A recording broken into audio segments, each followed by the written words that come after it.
Good morning. It's March 15th, and this is Discipleship Hour at Community Bible Chapel. We call this class Thinking Matters. And this is the first time we've ever done this by video because typically we're all together, but today we're not all together. For those of you who usually come, you understand what we do. For those of you who don't typically come, what we try to do is we try to look at the world and we try to understand reality, because reality is what really is. And we use the scriptures, we use the current events, we use a little bit of everything to try to better understand what's actually happening around us.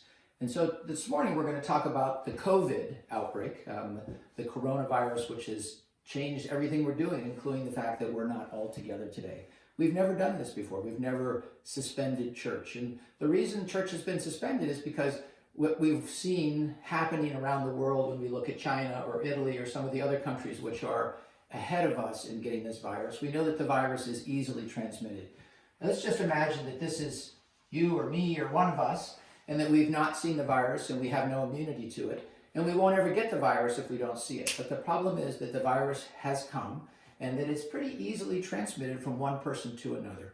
By just being around people closely, we can transmit it. So if we have a group of people, say in church or school or someplace, and only one of them has infection, let's just say this person has it, they spread it, and now all these people have it, they take it back home. So soon we start to have what we would call an epidemic. We've had that happen with colds and the flu, and it's never been a concern. But what we've seen as we look around the world with this virus is that some people, a percentage, let's just say 1%, get very sick. And by very sick, I mean requiring hospitalization, requiring to be in what we call the ICU, which is the intensive care unit.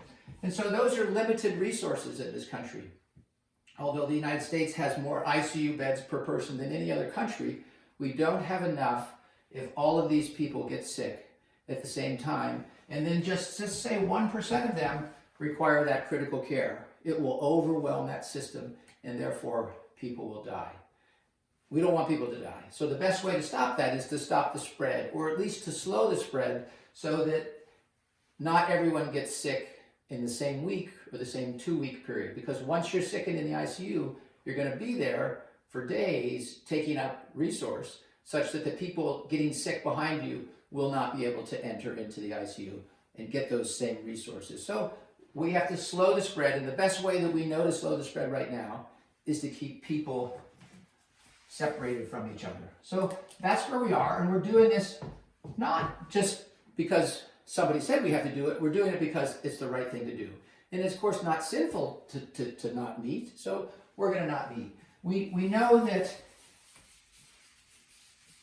some people will respond to this in one extreme, which is denial. And denial would be to say that this really isn't happening, it's really not true, this is really not going to be like this. Sort of like what happened in Y2K. We thought something was going to happen, but really for the most part, nothing happened. I think if you look around the world, you'd realize that something's going to happen. The other is to panic.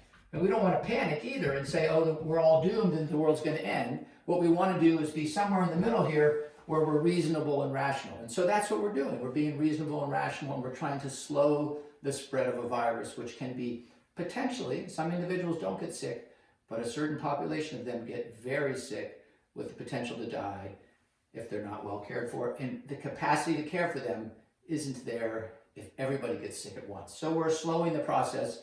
And so we're living in here.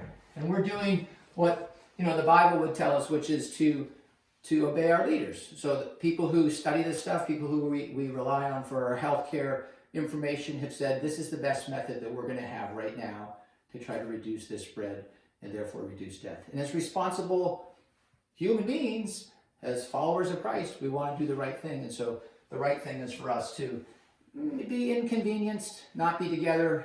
At the same time, it's an opportunity.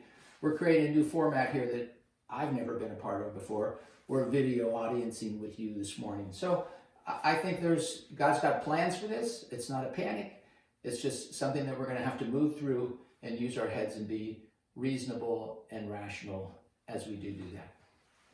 I think that, I was told by someone that, gee, where's your faith? You should just keep doing and trust God. Well, I think we have to understand faith a little better than that, and I hope most of you do. That faith isn't the same as just being blind and being stupid about things. You know, you don't jump out of airplanes expecting that God's going to do a miracle. Well, I believe that God can do a miracle. I'm not going to force him to have to do miracles to save me. We have to be more appropriate and less demanding. After all, God's in control, and I can't tell him when it's time to do a miracle. He does those when he chooses to do them. So I'm not going to drive him into a corner by doing things which are silly. So I have faith, and I have faith that God can do miracles, but I also have a brain that God gave me, and the brain would tell me that it's reasonable and rational and not sinful to just stay apart so this virus sort of plays itself out, and that we may save lives and may be better off because of it.